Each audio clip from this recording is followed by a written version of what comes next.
Hey everybody, Shane Hodges here. I'm a little bit new to all of this, but I wanted to do an introduction video, if you will, and give you a little bit of information about me.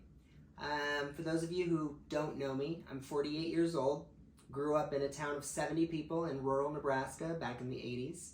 I went to college in Lincoln, Nebraska, and moved to Denver, Colorado at the age of 23. I knew I was gay at the age of 10. I didn't come out until I was 23, and it's been a hell of a journey in terms of my own authenticity. A few things that I'd like to share. I have had my own struggles with various things. One, church and religion. Mother grew up Catholic, father was Methodist. When they got married, she became Methodist. That's what we were raised. Church was never shoved down our throat, so to speak, but we did go to church every Sunday. We were expected to do Sunday school every Sunday. We prayed at every meal. We got confirmed in junior high school, and I was in youth group in high school. My grandfather was a Methodist minister. And while he was one of the people one of only two men actually that I looked up to in my life, at about the age of 13, at a church meeting, I sat there while he indicated that the Methodist Church was willing to allow people from the LGBT community, which is all it was at that time, to come to their church, and they would accept their tithes and offerings, but they did not accept their lifestyle. That hurt. In college, I still wasn't out, and I tried to convince myself I wasn't gay. I dated women, I had sex with women, and wasn't comfortable or didn't feel I was able to come out at that time. Moved to Denver, came out, and it was a long process. It took me a few years. And for many years, I tried to make it look like everything was okay. I drank a lot. That helped at the time. And I became an alcoholic.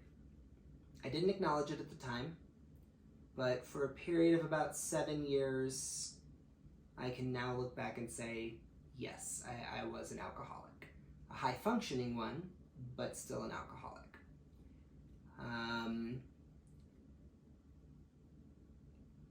I spent 15 years in a career I hated.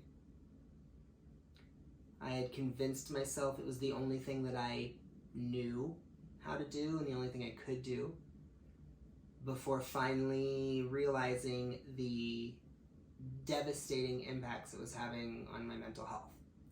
And so I finally put myself back in school and got my master's degree to become a clinical counselor. It has been an amazing journey, and I love what I do. In my profession, I work with adolescents and adults. I work with individuals who've experienced trauma. I work a lot with the LGBTQ community, and I work with individuals who are going through big transitions in life, trying to find themselves or rediscover themselves after big shifts, such as changing careers later in life like I did, or divorce after a long time and putting themselves back out there. Ultimately, in my professional career as a counselor, my overarching motto or goal is figuring out what works for the client. And honestly, that's what I try to do for myself as well. And to me, that's a big part of what authenticity is about. At this point in my life, I can finally say that I am living my most authentic life, and it feels amazing. And I continue to learn. I continue to evolve. I continue to grow. And I know that my evolution is not complete. Who I am today is not who I was a year ago, 5 years ago, and certainly not 10 and 20 years ago. It's also not who I will be in another year or another 5 years. I hope that me putting myself out there and me doing the book and me being a counselor shows others that it's okay to be you, whatever that looks like. As long as you're not hurting somebody else